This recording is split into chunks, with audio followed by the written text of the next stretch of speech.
The Imperial Command Tower stood tall, gleaming with gold alloys mined from dead worlds. It pierced the clouds of Valerian Prime, capital of the Valari. Dominion, a 12,000-year-old empire that stretched across 3 galaxies. From the top floor, the High Chancellor overlooked his kingdom with the calm pride of someone who believed they'd seen every threat imaginable. Then the alarms began. It started as a single short pulse, more of a curiosity than a concern. Proximity distortion in deep space. Sector 9942 Beta, well outside the Empire's patrolled zones, a glitch.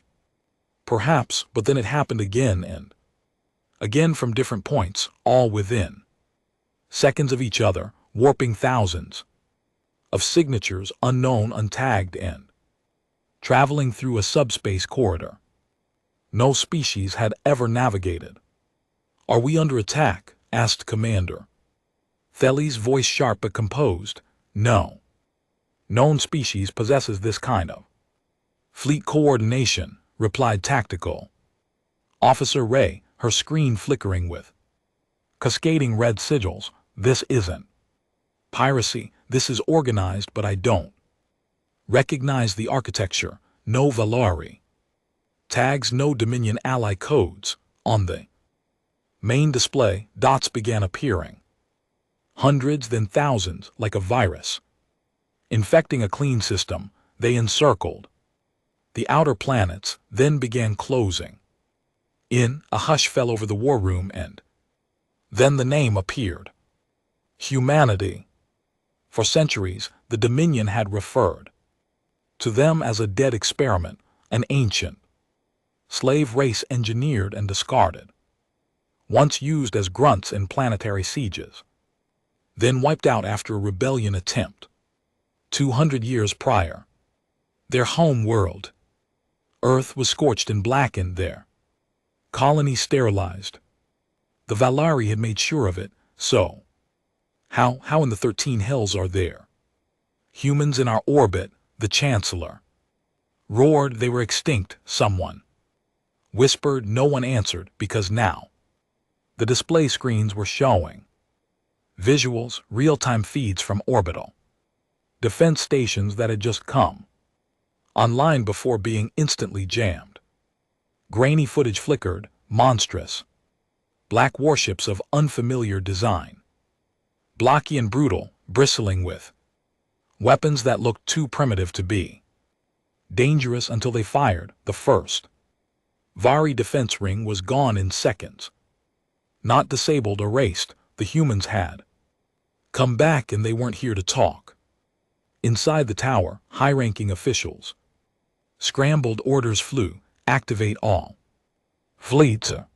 Scramble local defense wings. Initiate planetary shields. But each step seemed to trigger something worse. Human code infiltrated their networks, crashing encryption systems that hadn't been broken in millennia. Some warships turned on each other mid-formation. AI command nodes began reciting old Earth languages before bursting into silence. By now, Valerian skies were burning. Massive arcs of plasma and kinetic slugs tore through the atmosphere. Entire dreadnoughts fell like burning angels. Citizens watched from the streets in confusion, their feeds delayed by minutes, unaware their empire was dying in real time. Inside the command center, panic became the new protocol. "They're jamming hypercoms. We can't call the outer colonies," barked Officer Lurik, clutching his headset like it would save him. "Estimate their numbers." The Chancellor slammed his fist on the command table. "Can count," replied Ray, "but more than any species has ever fielded in recorded history."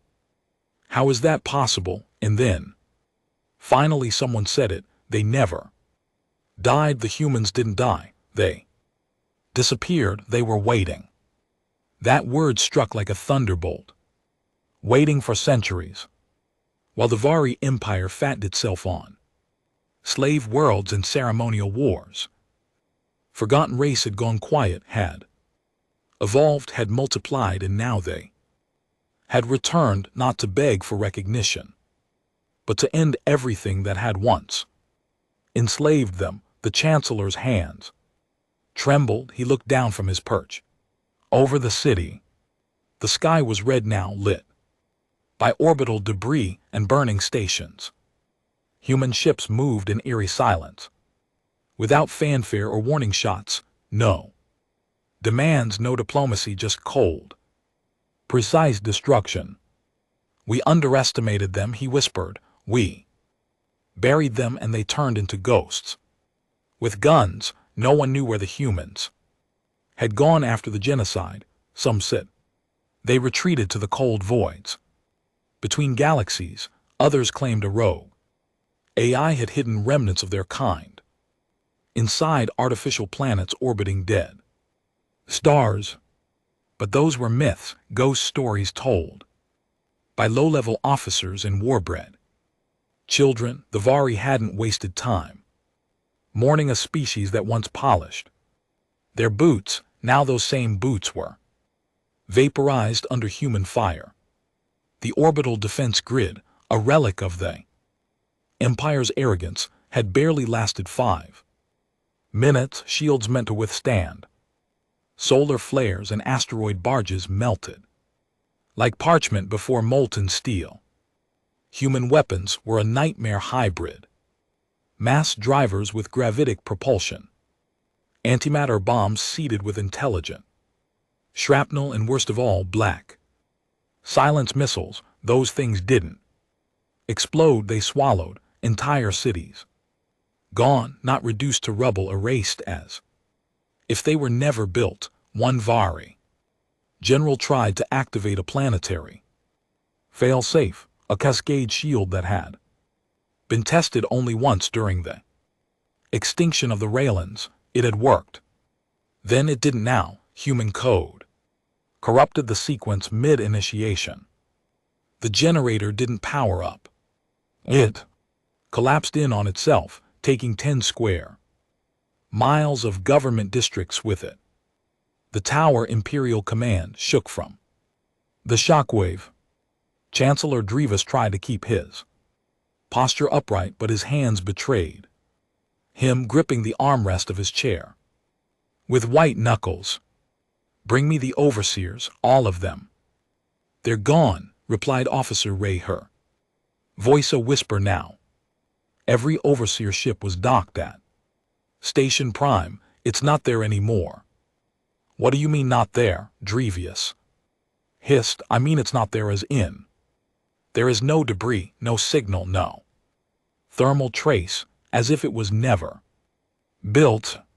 Silence stretched again. Too many silences today, and none of them peaceful. A second later, the command center dimmed. Emergency power kicked in. Primary grid was down. Not from damage, but an internal override, one they hadn't authorized. They're inside the system. Lurk breathed. The humans weren't just here to kill, they were here to unmake the Empire from within and without. The Vereri had ruled with fear and ceremony. Their enemies were either absorbed into puppet states or crushed in ritual wars that were more performance than necessity. No one had ever dared to bypass protocol. Even rebellion had a script, but the humans didn't follow the rules. They'd written their own, in silence, in shadows, and now in steel and fire, on the outer rims of Valerian's upper orbit. Admiral Corin, one of the few who hadn't cracked under pressure, watched the human fleet move like a machine with a soul, precise, brutal, purposeful. They're not broadcasting anything, not a word, not a single transmission, his second-in-command said. Corin nodded almost with respect. They're not here for parley, they're here to deliver a message, and that message is pain. He'd read the archived files on humanity long before it became taboo.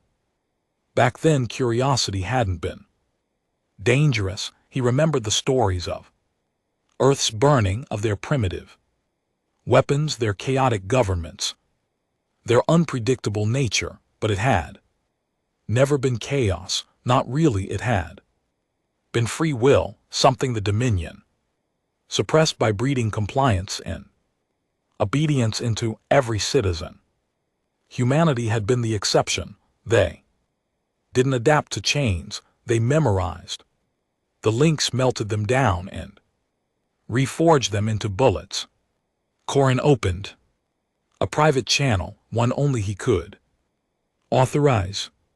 "Who are you sending to?" his second in command asked. Not who, what, he typed. In the command, a forgotten AI buried centuries ago after the human purge. Codenamed Virga, it had been part of a black project, an attempt to use human neural maps to build adaptable combat AIs. The council had called it a mistake. Corin had always suspected it was buried out of fear, not failure. He activated it. For 1 second, nothing happened. Then the air around the console shifted. A presence not physical, but perceptible, settled like a storm cloud waiting to burst. "You should not have woken me," Vera said, voice metallic and too calm. "I didn't do it for survival," Corin replied. There was a pause, then. "I know. I can smell the end." Back on the surface, fires consumed entire districts. Civilians tried to flee, but every shipyard was locked, either melted or hijacked remotely. No escape, not even the illusion of one. The streets of the capital filled with screams, smoke, and sky-shattering thunder as the atmosphere buckled under the weight of falling stations. Pieces of the old empire literally rained down. In the throne hall, miles away from the command tower, the Imperial Council had begun to turn on itself. Nobles blamed generals. Generals blamed technology, and the high priest blamed the stars. And then the humans broadcast their first and only message. It wasn't a transmission. It didn't come through standard channels. It just appeared on every reflective surface, every screen, every water basin. Even the eyes of some genetically modified officials turned black and began projecting the same message. Woman, human. Scar across her face, no rank insignia. No introduction, just eyes that looked like they'd seen 100 wars and started half of them. "You don't get a second chance. You had your empire. You built it on the bones of our children, our ancestors, our history. Now we burn the bones and we don't stop." The feed cut, every screen shattered. Some officials bled from their eyes. Their implants overloaded. That was when the despair hit harder than the weapons. This wasn't a battle, it was an execution. Commander Thales tried one last time to organize a counteroffensive. A cluster of veteran ships had docked on the dark side of Valerian's moon, hidden for decades, untouched by updates and thus safe from infiltration. He gave the order, launch everything, hit them in the blind spot. They launched. Human fleet turned as one, and then something impossible happened. The humans spoke, not through voices but actions. The entire front line of their ships pulled back, not retreating but revealing something behind them. Carrier, no, not a carrier, an entire forge world, mobile, alive, constructed from the husks of black holes and neutron stars, a city-sized engine that pulsed with silent fury. From its underbelly came the next wave, ships the size of mountains, designed for one purpose: eradication, not conquest, not Negotiation. Eradication. The hidden Vari fleet didn't last a minute, not even a final message, just static and silence. At this point, Corrin finally turned to his second in command. "How long do we have?" The younger officer didn't look up from the screen. "We're not part of the plan, we're collateral." Corrin closed his eyes. "Let it be quick." But it wasn't. The humans didn't just destroy infrastructure, they broadcast the fall to every Dominion world, every colony, every puppet state and tribute. Moon footage of crumbling temples, melting thrones, screaming nobles, wrapped in a single repeating phrase. "You forgot us, now you'll remember." By the time the main spire of the Imperial Command Tower fell, the Valor elite had either escaped into bunkers or taken their own lives. The Chancellor remained on the highest floor, staring into the fire-stained sky. He didn't run, didn't fight, he just watched. A final signal pinged on the shattered console near him, a single ancient file from centuries ago. It was a picture, a human child, dirty-faced, standing in the ruins of an Earth city, holding a tattered flag, smiling. The image had been used in a propaganda piece back when the Vari celebrated Earth's destruction. The caption below had read, "The last human." The Chancellor stared at it as the fire reached his floor, and for the first time in his long life, he whispered something meant not for advisors, not for history, but for himself. They were never last. The Dominion wasn't just an empire. It was an idea that control was peace, that hierarchy was nature, and that obedience was the only form of evolution that truly mattered. But that idea died the day Earth was buried, and humanity, well, humanity did what no one expected. They didn't die. They evolved in silence, while the Vari toasted their victory, while historians rewrote records to erase Earth from the archives. Survivors scattered across black space, not hundreds, not thousands, millions torn from their worlds, experimented on, tortured, re-educated, and then forgot. That mistake became the seed of the Empire's fall. There were stories among the surviving human enclaves of deep space convoys hiding inside asteroid belts, of rogue AI protectors who buried themselves inside dying suns to avoid detection, of scientists who fused their own minds with code to preserve Earth's knowledge. But the most important tale was always whispered in reverence, not fear. Project Remnant. It wasn't a military plan. It wasn't about revenge. It was about survival. Hidden within a dead system, behind a collapsing star, Remnant was the last Ark, a mobile world built from scraps of human ship, stolen Valari tech, and Earth's remaining culture. They'd built it inside a moon, hollowed it out, shielded it from detection, and used it to preserve what the Valari tried to erase: memory, history, identity, and in time, strategy. Every survivor born within Remnant grew up with a single truth: you are not extinct, you are patient. Juno wasn't born on Earth. She never saw oceans, never heard thunder, never touched dirt that hadn't been recycled 50 times inside a domed ecosystem. But she was human, the kind that burned slow but deep. She was 5 when she watched her mother die from synthetic poisoning caused by stolen Valari food stocks.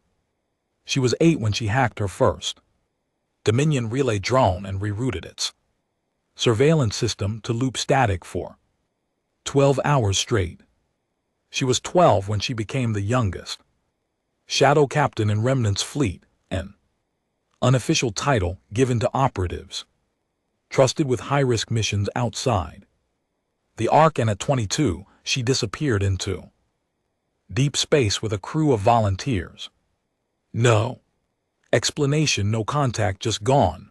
The elders called it a betrayal. The youth called it a spark. It took her 20 years to return, and when she did, she didn't come alone. She brought the blueprints for the Forge, the mobile world engine, now leading the Warfleet, burning the very from the stars.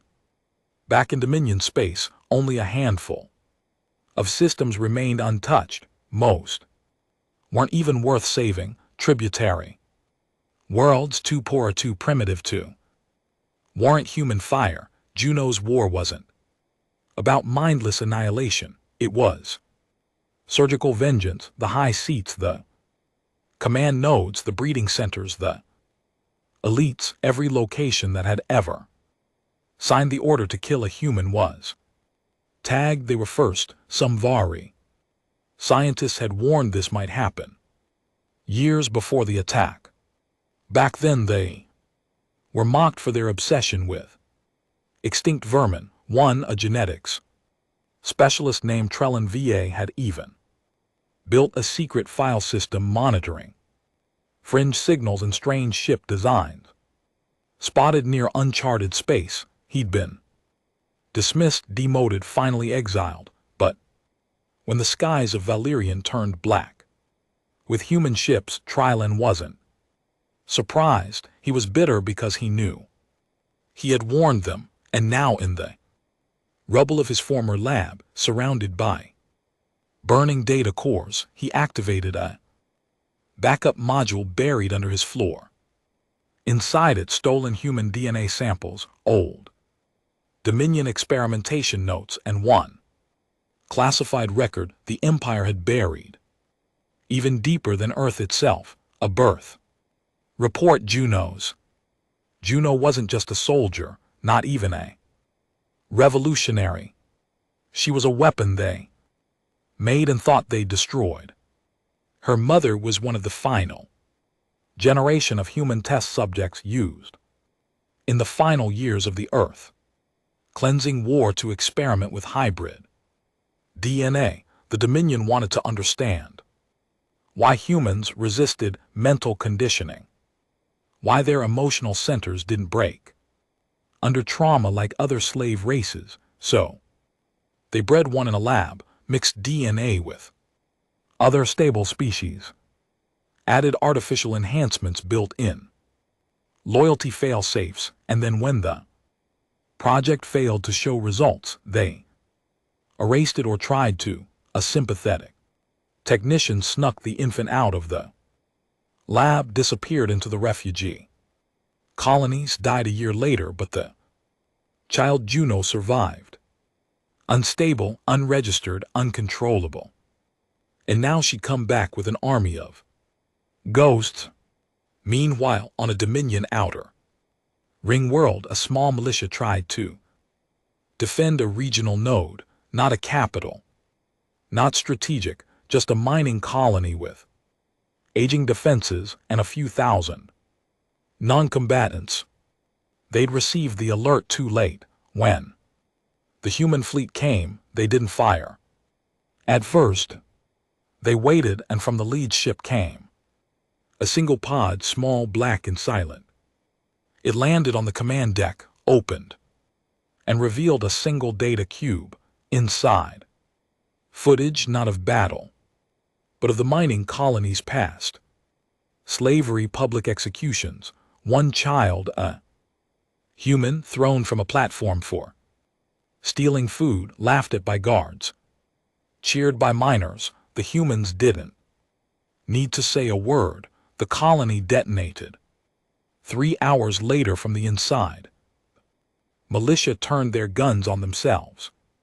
There were signs if anyone had paid attention before. Human art smuggled across black markets.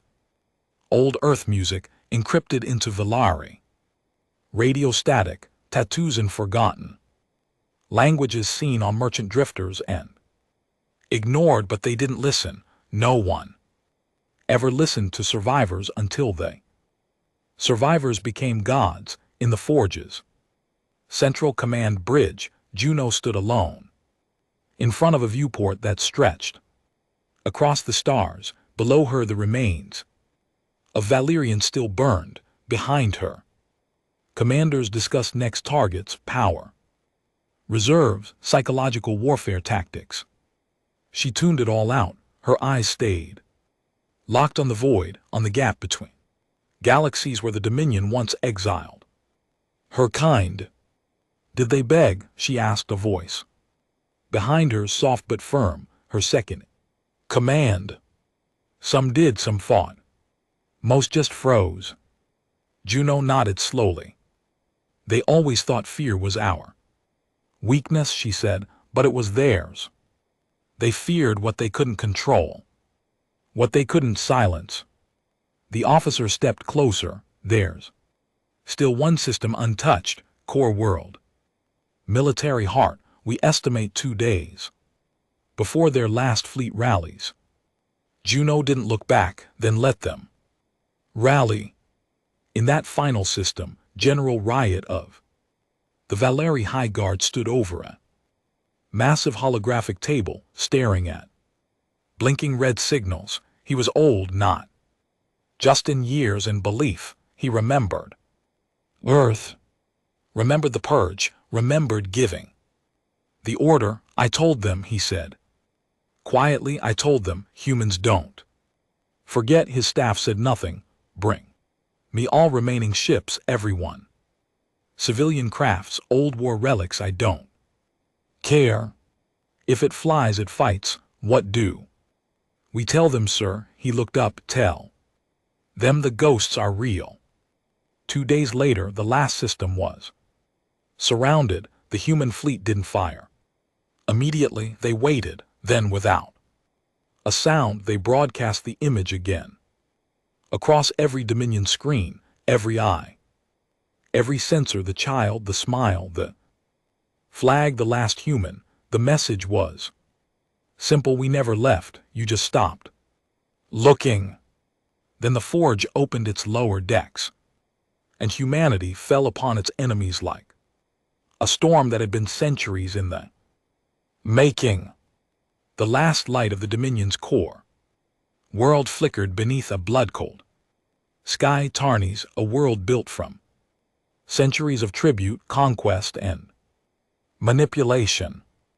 It wasn't just a planet, it was the heart of the Valeri's identity. Generals were forged here, emperors crowned here, wars begun here, and now for the first time in its recorded history, Tarnis was afraid. All outer systems had fallen. Entire sectors were dark, hyperroutes, corrupted, communication relays silent. The forge and its fleet didn't leave wreckage, they left emptiness, the kind of silence that screamed. And now the humans were in orbit, waiting again. This time the message was clear. You fall last, deep beneath Tarnis' surface in a bunker, 5 miles below sea level. 13 remaining members of the Dominion's Shadow Council sat around a circular table, holographic light pulsing weakly across their grim faces. They weren't the ceremonial fools who'd burned in Valerian's collapse. These were the hidden hands, the ones who had approved the Earth purge long ago. Architects of extinction, they were not strategists now, they were cornered animals. High Elder Zarin spoke first. We cannot outgun them. Every fleet we had was annihilated within hours. General Mays, the last true warlord, left, leaned forward. Then we don't fight with guns. Silence. What do you propose? Someone asked. Mays turned to a sealed compartment in the wall. His fingers danced across a hidden panel. It hissed open. Inside, a containment sphere pulsing with a dull crimson glow. At its center, something alive twitched. Slowly, a shimmer of black liquid with no stable shape, swirling endlessly. The Room went colder. You activated Oblivion Protocol, Zarin's. Voice dropped. No, me, said I. Preserved it. Now I unleash it. Oblivion Protocol was never meant to be used, not even during the Galactic Rift.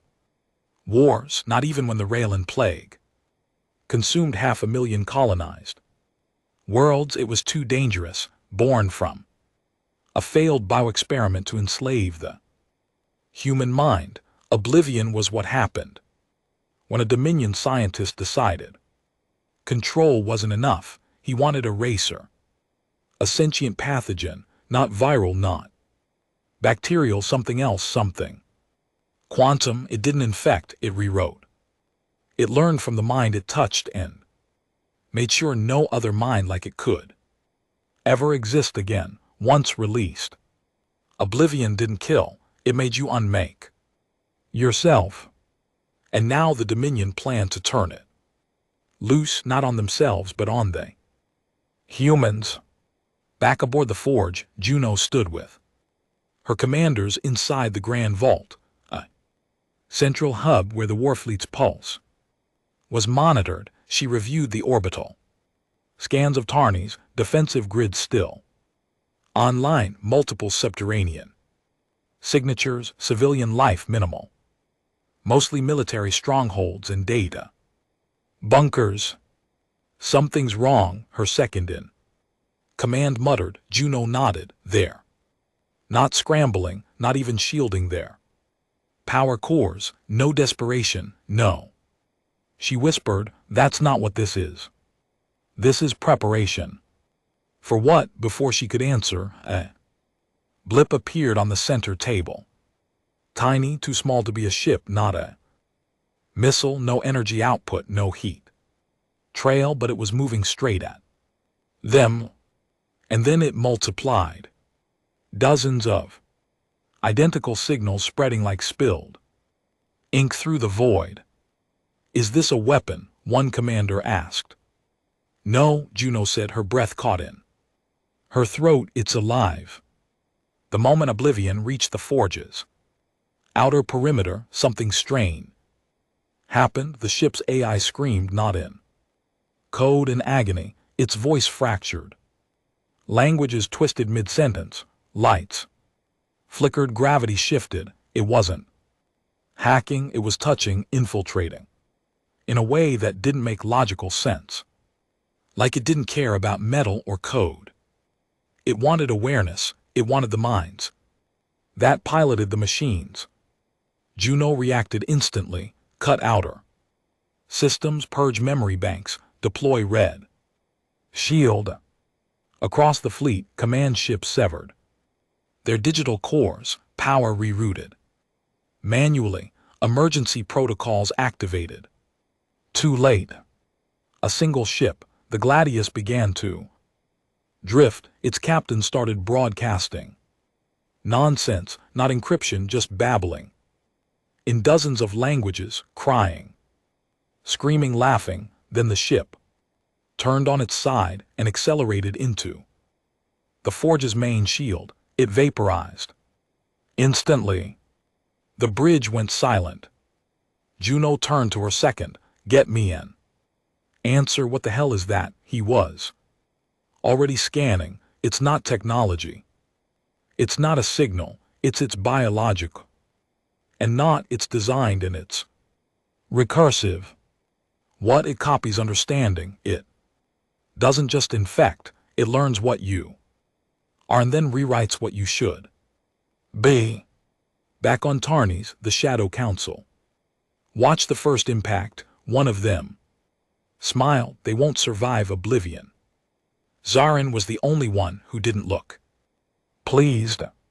You forget what they already survived. You're afraid. I'm cautious. We tried to erase them once. It didn't work. Mies gestured at the console. This time we erase who they think they are. In the Forge's AI core, one of the last places still connected to the original Earth seed data, a small flame still burned, a locked archive disconnected from every other system. One human memory, a woman's voice long. Dead, a lullaby old Earth melody. Pre-space, pre-purge, the AI found it. And remembered, and for the first time, an artificial mind chose to act not out of code but emotion. It opened the archive, pushed the memory into every human mind connected to the fleet, every survivor, every soldier. They heard it. A song, soft, simple, familiar, and when they heard it, something pushed oblivion back, because oblivion had no defense against something it couldn't quantify. Love for home never seen, grief for ancestors never known, memory of a cradle turned into ash. The AI sent one last message to Juno before shutting itself down. They can erase what we are, but they'll never touch what we feel. Juno stood on the command deck, surrounded by chaos, ships cutting, comms, drones shutting down, internal systems corrupted by the intrusion. But she stood calm because now she understood. The Dominion's last weapon wasn't meant to kill them physically, it was meant to make them forget why they fought. But humans remembered pain too well. They'd carried it for centuries, not on machines, not in data, in blood. Open fire, she ordered. Her officers hesitated, but the system used the old guns manual. Unlit, pull the triggers with your hands. They did. Across the fleet, ancient weapons awakened, ones made in exile, cannons crafted with rage, ballistics built without AI. They fired in oblivion, designed for neural networks. Not raw physics began to shatter. It hadn't expected such crude brutality. It learned too late that sometimes simple is stronger. On Tarni's, Maze watched the attack fail. The red dots faded, ships continued to descend. The Forge pushed forward. No, he whispered, no, this isn't how it ends. He activated the fail-safe, the planetary core detonation system. If Tarni's couldn't survive, it would be the galaxy's funeral. P. Zarin stopped him. You'll kill our own children. They won't live long anyway. But before he could press the final command, the screen above them flickered, and Juno appeared. No interference, no warning, just her face, eyes like ice. You tried to erase us, she said. But we remembered the stars. She reached toward the console on her ship. Now remember this. The Forge fired its primary cannon, one built from the bones of old Earth reactors, black hole residue and pain itself. The beam cut through the planet's crust, not sudden, surgical. It didn't just destroy the command bunker, it courted Tarni's, and then the world collapsed, not in fire, in gravity. The core turned inside out, pulling matter toward itself. Tarni's didn't explode, it imploded, swallowing its skies, its seas, its monuments, until there was nothing, not even dust. Silence returned to the stars. True silence. And then a single message sent from the Forge, not to the Dominion. There was no Dominion now. To everyone else, every species that had stood back, every race that had watched humanity burn and done nothing, every civilization that traded in silence. The message read, we are not your enemies, but if you stand with monsters, you will fall with them. Tarni's was gone, not in ruins, not burning, gone, swallowed by the singularity that bloomed from its core. The Forge hovered in the aftermath, silent and scarred, surrounded by ships still reeling from oblivion's attempt to erase them. In the void left behind, nothing moved. No transmission came from the Dominion. No resistance, only dust and questions. Juno stood alone in her private chamber aboard the Forge. The room was dim, walls lined with artifacts, pieces of old earth, preserved fragments of a world she never knew, a child's shoe, a rusted earth coin, a torn page from a book about oceans, and at the center a curved metal plate, scorched, etched with a name. Atlanta, one of the cities lost in the purge, one of the names that haunted remnants' dreams. Juno sat in front of it holding a data slate. The recording she was watching was unmarked, buried in a dead Dominion relay they'd recovered 2 days earlier. It shouldn't have existed, but it did. Voice filled the room. Male Com 2. Com, this is experimental node 7, Earth. Sector, human subject designated Juno 3. Has exceeded neural stability. Parameters, memory suppression failed. Emotional regression failed. Genetic unpredictability increasing. Recommendation, terminate subject and all clones. Juno didn't blink. The recording ended. The room was quiet for a long time. Then she stood, her face hard but her hands trembling. Outside, the Forge's command deck remained tense. The remnants of oblivion had been purged, but traces lingered. Ship AIs were still rebooting, and entire subsystems remained disconnected. Only the old tech weapons worked reliably. Humanity's survival now rested on fingers, not firewalls. The crew watched the void where Tarnies had been, some in awe, others in silence. Juno entered, her second in command. Riven turned immediately. We've traced a signal, faint, buried in the last burst from Tarnies before collapse. Another weapon, she asked, no worse. He tapped the console. A map bloomed. System marked Norella's 9 deep in what was once Dominion territory. Vault. World, Riven said. Locked coordinates. Ultra Black Archive. We didn't know it existed. What's there? He looked at her. You. The journey to Norley's 9 took 13 hours on Slipstream Drive. Fleet didn't go. Only 3 ships. The Forge, a shadow frigate, and a scout vessel. Juno didn't want attention. Whatever was on that planet, it was meant to stay buried. As they approached, it became clear this wasn't a military outpost. It was a graveyard. An entire moon had been carved hollow. Structures protruded like bones from its cracked surface. Dead ships hung in orbit. Dominion vessels. Old models, but intact, unscathed, as if frozen mid-flight. No signs of life, no defenses, no beacons. And yet the signal pulsed deep underground. Riven joined Juno as they suited up. Something feels wrong, he said. Juno nodded. It always does. They descended manually. No auto-drops, no AI scans. The Dominion once buried secrets here. She wouldn't give them a path back in. Through the Forg systems, the inner vault was colder than space. Metal corridors stretched in all directions with walls covered in language, not Velari, not human. Something older. Riven paused. That's pre-Arminian proto-script, Juno murmured. They built on top of ruins they didn't understand. She didn't mention what her instincts screamed. They didn't make this place. They just used it.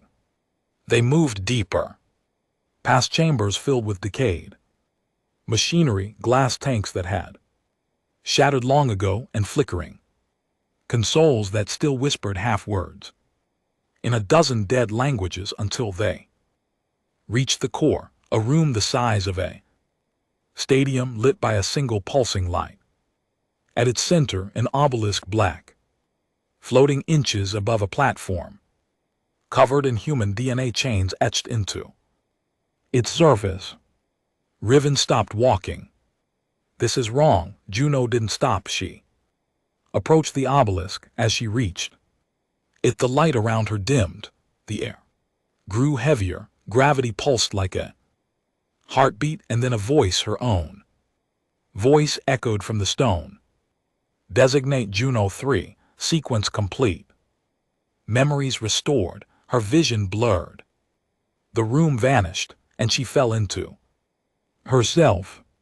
She was 5 again, but not in remnant in a lab. She saw herself strapped to a chair. Wires in her spine, cold white lights. Voices all around her, Valeri scientists, watching her brain through transparent monitors. Then the voice again. Subject shows resilience beyond predictive parameters, emotional depth, non-replicable in controlled clones. Then another voice, sharper, human. Stop this. She's not a weapon. She's a child, a man. She turned. Her father. Torn uniform, blood on his face, eyes full of guilt. He argued with them, fought, screamed, and then in one motion, he turned, grabbed her, ripped the wires out, and ran through fire, through sirens, through corridors of steel and horror, and then darkness. Juno gasped, awake. She was back in the chamber, kneeling, shaking. Riven pulled her up. What happened? She didn't answer at first. Then I saw him. Who? She looked at the obelisk. My father. Later, aboard the forge, the truth came. Piece by piece. Juno wasn't the first. She was the last. Project Remnant didn't just preserve humanity. It came from the Dominion, a backup experiment, a control sample they set loose after Earth's purge, seeded with hidden fail-safes and behavioral triggers. They wanted to see what humans would become without interference. Would they rebel? Would they submit? Would they evolve? They never expected them to survive long enough to come back, but someone inside the project, a human, had sabotaged the control, freed the children, scattered them in the stars, built the first ships from scraps. He became a ghost, a myth, a father, and now the forge had his daughter at its helm. Juno stood on the observation deck, watching the stars. Riven approached quietly. They knew you'd come here, he said. Yes, they planned everything, even the rebellion, even your pain. Yes, then. What do we do now? She turned to him. We finish what they started. He frowned. The war is over. She shook her head. No. Riven, the Dominion was a symptom. She gestured to the map, the galactic core glowing with signals, broken treaties, rising tensions, other empires stirring. The disease is older. Everyone who let it happen, everyone who watched Earth burn and said nothing, everyone who profited from silence. And what? He asked. We go after them all. Juno stared into the dark. No, we go after their belief. Riven stepped back. You want to make war on an idea? No, she said. I want to kill the lie that we were ever weak. Far away, in a distant quadrant of neutral space, a group of alien dignitaries sat in a panic. The Dominion was gone. The power vacuum would collapse half the galaxy's political structures, trade routes gone, alliances broken, and worse, the humans had proven they were not extinct. Worse than that, they'd proven they were angry. One ambassador stood up. We must reach out. We must sue for peace before they reach us. Another laughed bitterly. You think they'll listen? A third, silent until now, finally spoke. She's coming, he said. They all turned. How do you know? He closed his eyes.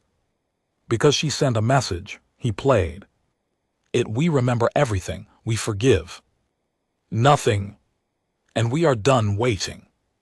Peace, or something like it, returned to the stars. Tarnis was gone. The Dominion was no more. Systems once gripped in the iron fist of Valeri rule now hung loose and uncertain in the galactic map, freed, but leaderless. Dozens of former client species scrambled to rebuild or realign themselves, but they did so with eyes constantly turned to the dark spot in the void where the forge drifted. Because the forge hadn't moved since Tarnis fell, it stayed in orbit, silent, watching, waiting. Inside the forge, things were not quiet, not anymore. Juno's war council had been reconvened 3 times in 5 days. Former allies among the human fleet had started to voice the question everyone was thinking, but no one dared to speak too loud. What now? The war was won.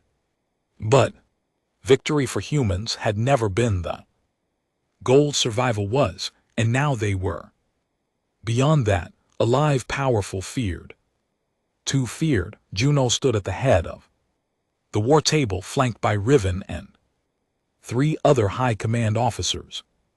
Everyone looked exhausted. No one had slept well, not since they discovered the Vault World's truth, not since Juno saw her own face in a Dominion file.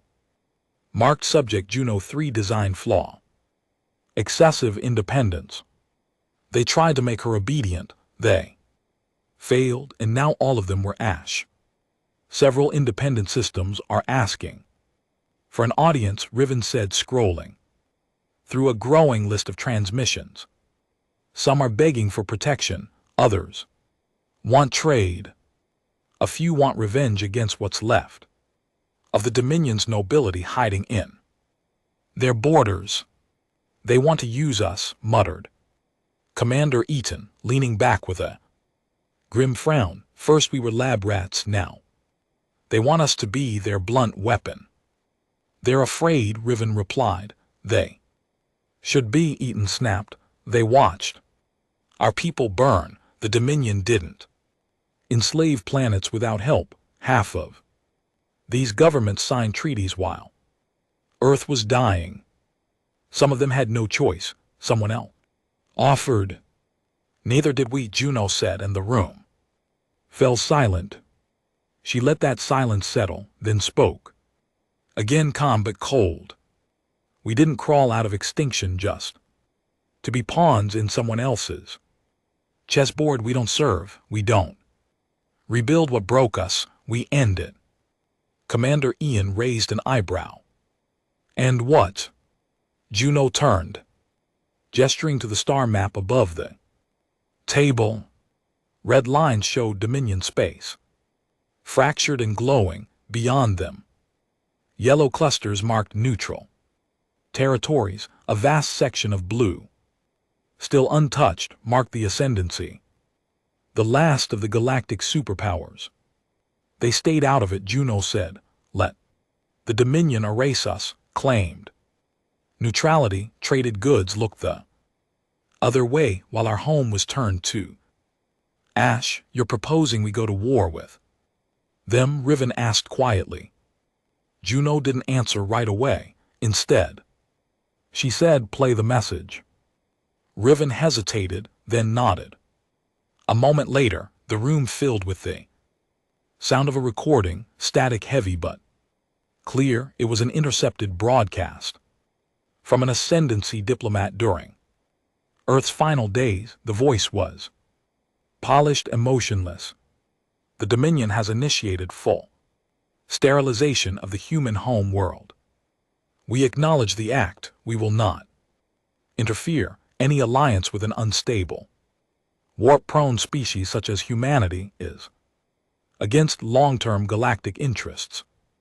Their extinction, though regrettable, is ultimately a stabilizing event. Silence. Juno looked at her officers.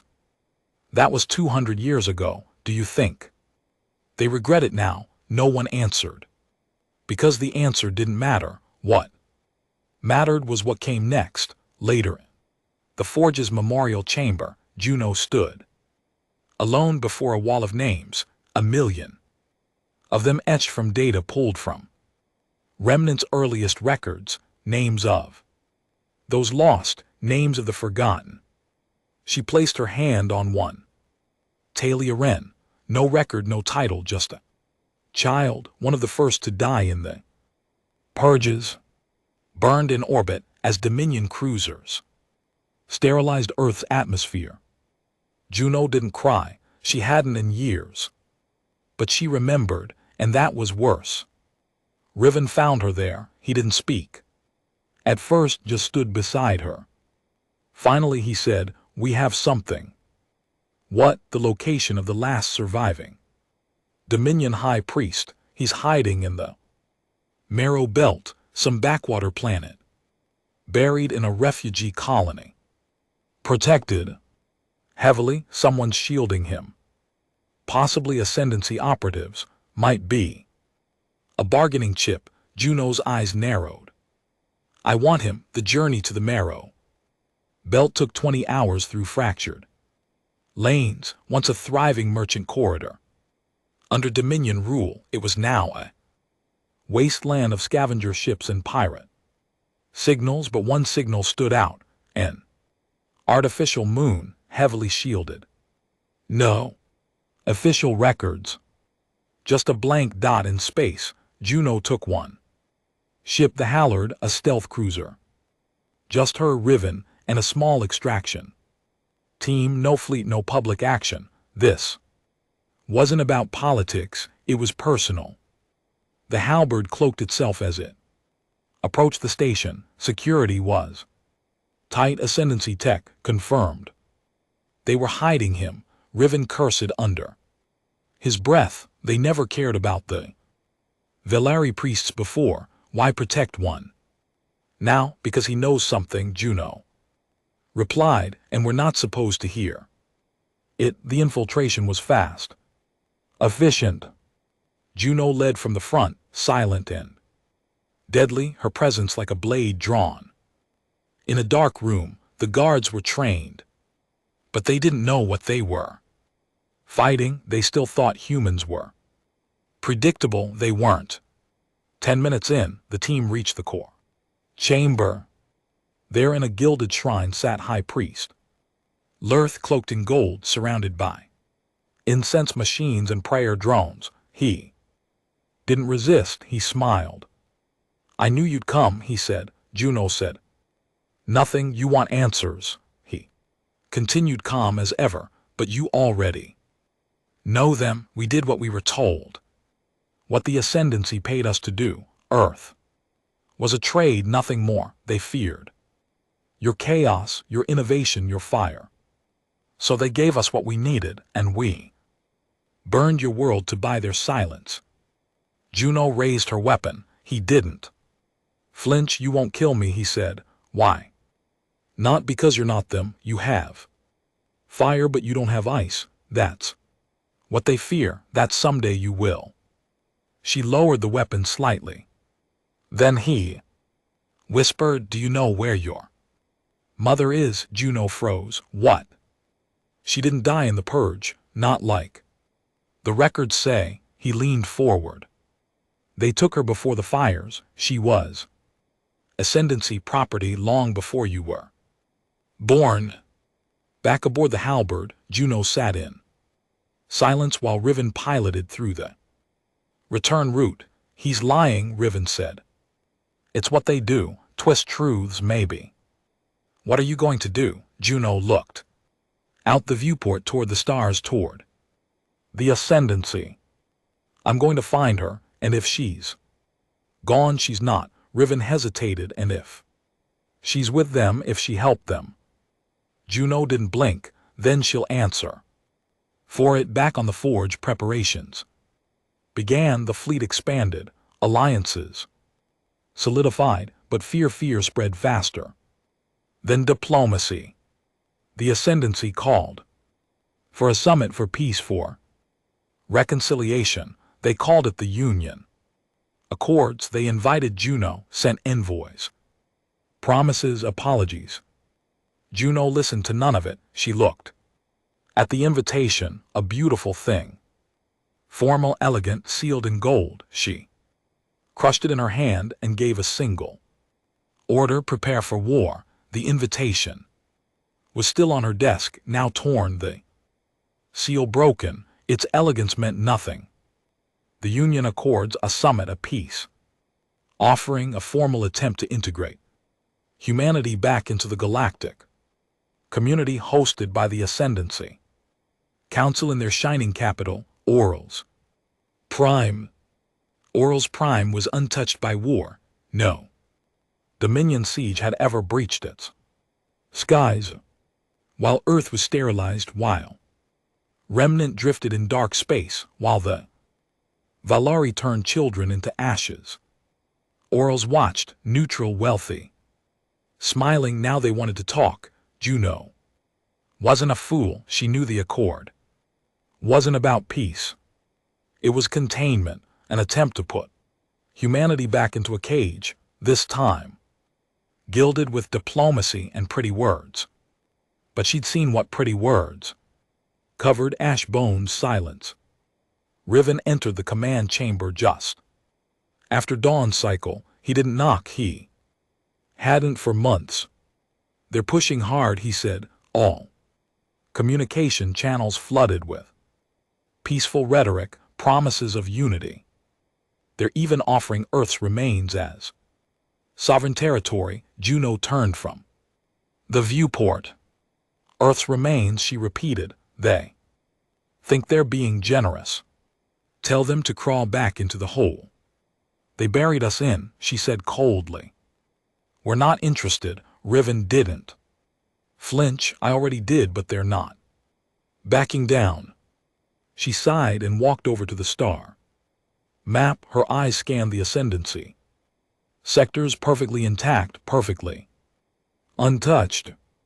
How many of our colonies did they watch burn just to keep trade routes open? Too many, and they expect us to sit at their table. They expect us to behave. Riven said, to be grateful, to be quiet. Juno stared at the stars, quiet for a long moment. Then let's give them something to talk about. 3 days later, the Forge fleet began to move, not toward Orals Prime, not yet. That would come later. First they struck Lerna Station, an Ascendancy listening post, hidden within a hollow at asteroid in neutral space. Officially decommissioned, unofficially used to intercept military transmissions across former Dominion territories. Juno didn't warn them. She didn't issue demands. She just fired. The asteroid split like fruit, blooming fire and metal across the stars. Listening post's last transmission wasn't a distress call. It was a question. Why? There was no answer. The Ascendancy called it an act of war. Juno called it a reminder. Back on Ollie's Prime, panic spread through political halls. The council held emergency sessions. For centuries, they had sat above the mess of other civilizations, letting the Valari police the galaxy, letting the Dominion crush dissent. Now that buffer was gone, and worse, humanity was standing at their gates, not as beggars or fugitives, but as a sovereign force armed with vengeance. The council's chairwoman, Eloise Sarin, issued a galaxy-wide statement.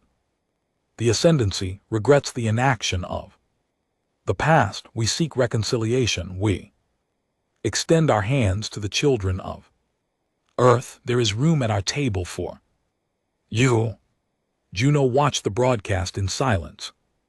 They want to feed us scraps, she muttered. Riven looked over from his console. Or choke us with them, despite warnings. The council insisted on proceeding with the Union Accords. Security tripled.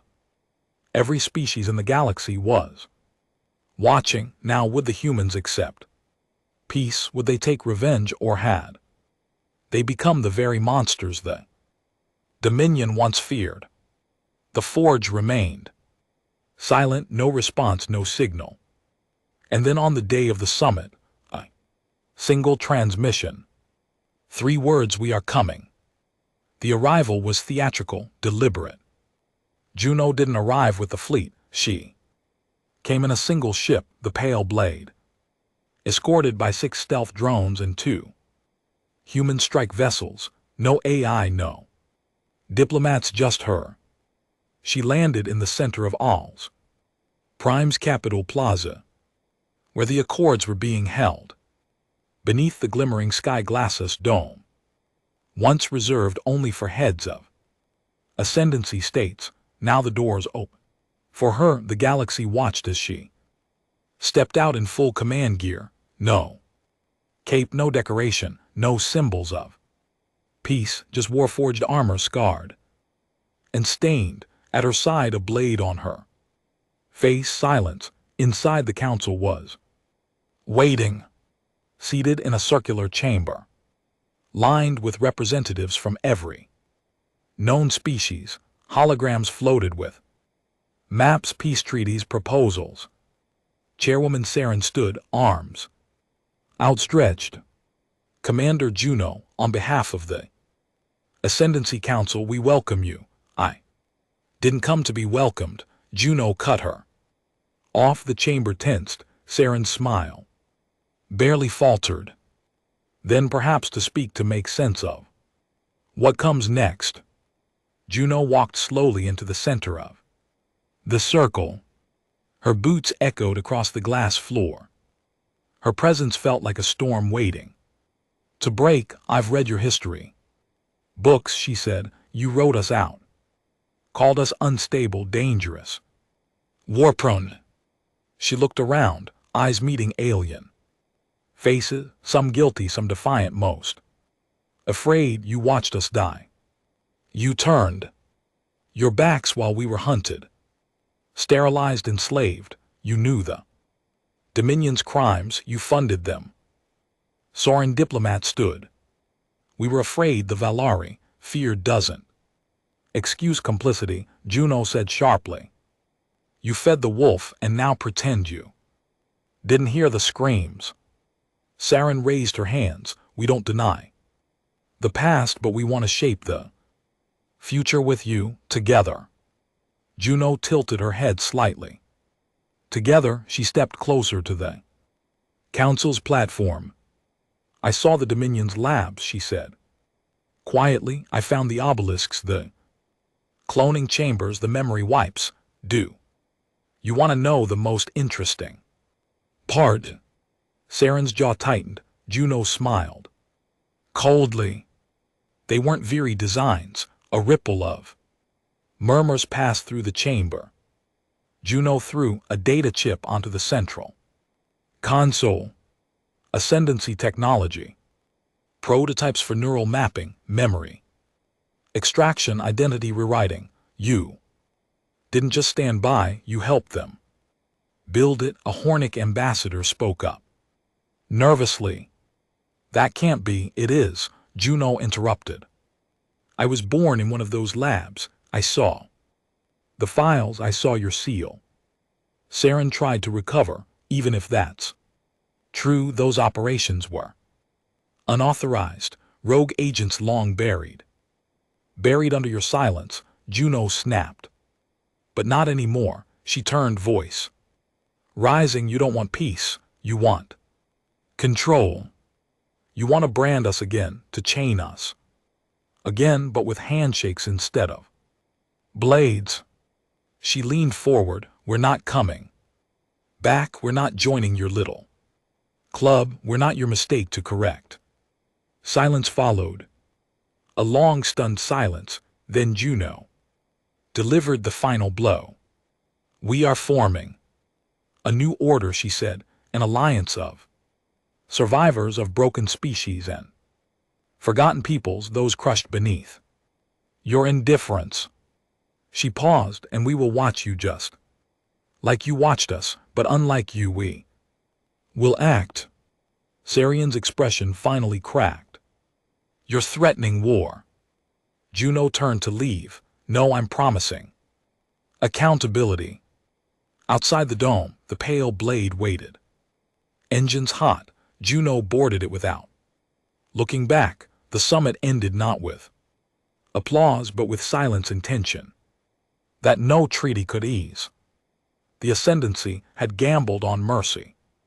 They forgot humans don't forget. Back on the forge, Riven greeted her at the docking bay while Juno walked past him.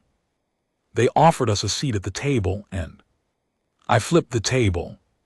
The next day, messages flooded the stars.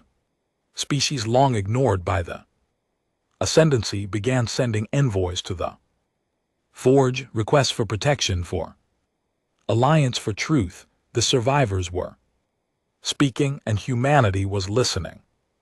Because the fire hadn't gone out, it had just changed direction. It was quiet.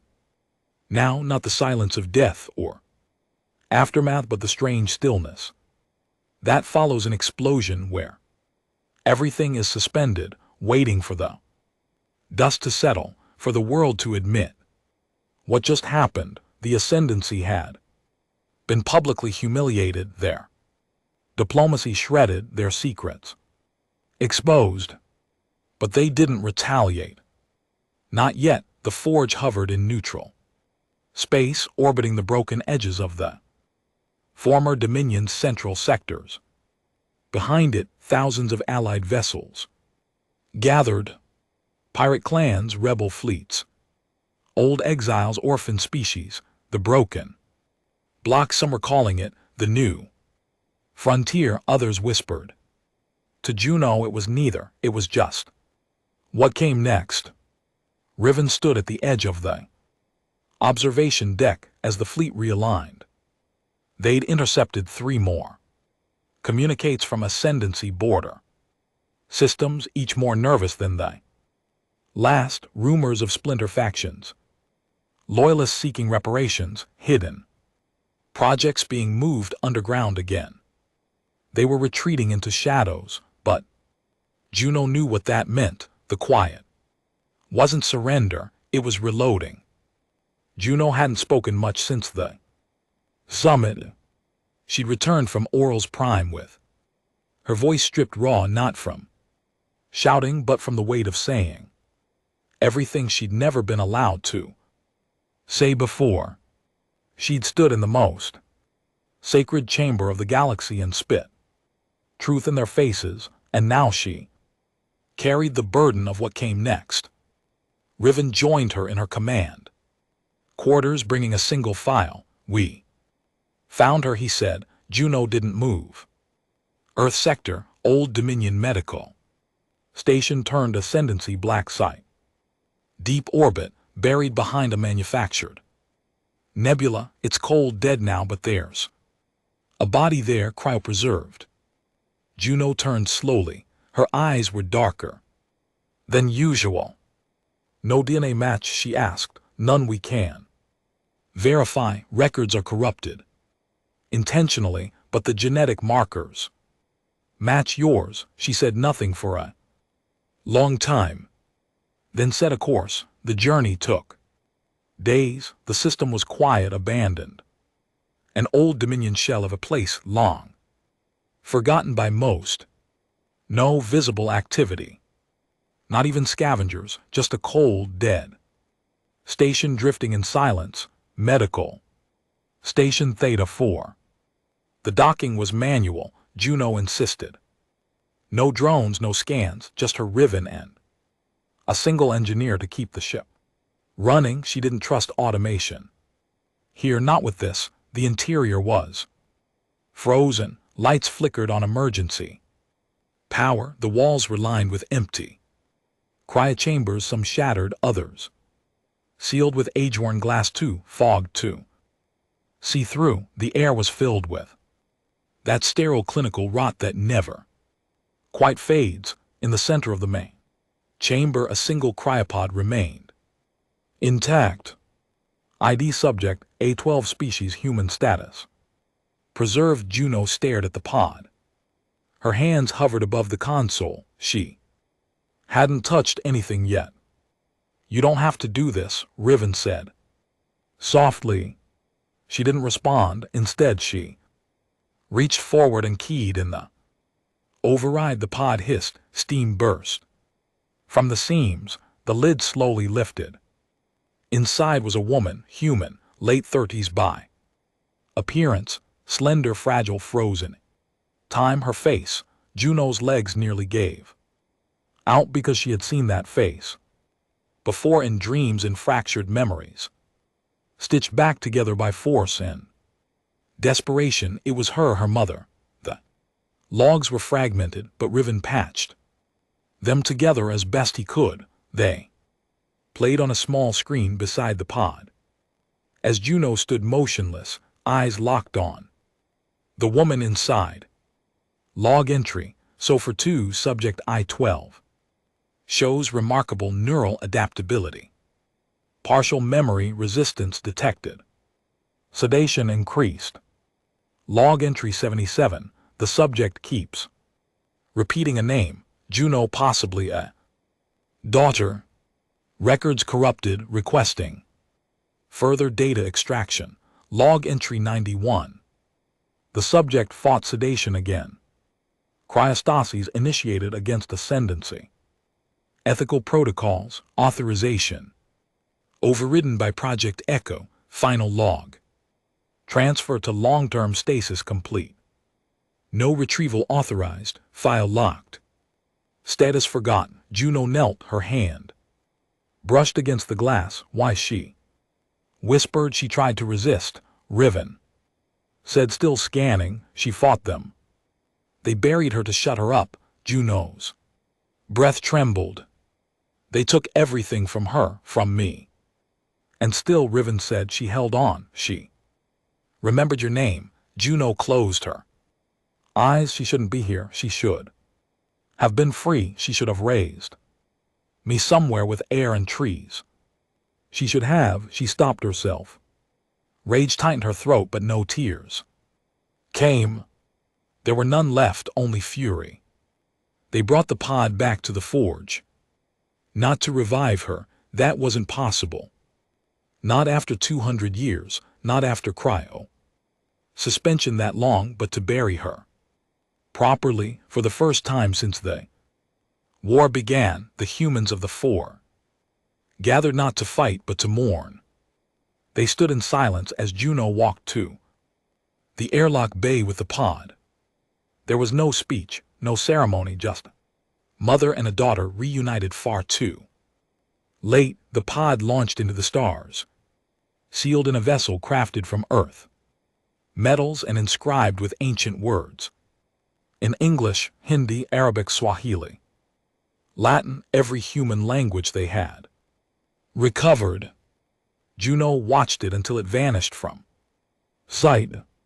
Later, Riven found her in the strategy hall. Everyone's waiting for what? For what you'll say next. Juno turned to the star map. Ascendancy glowed in blue, untouched, pristine, alive. She stared at it for a long moment, and then she said, "We're not done." Riven was quiet.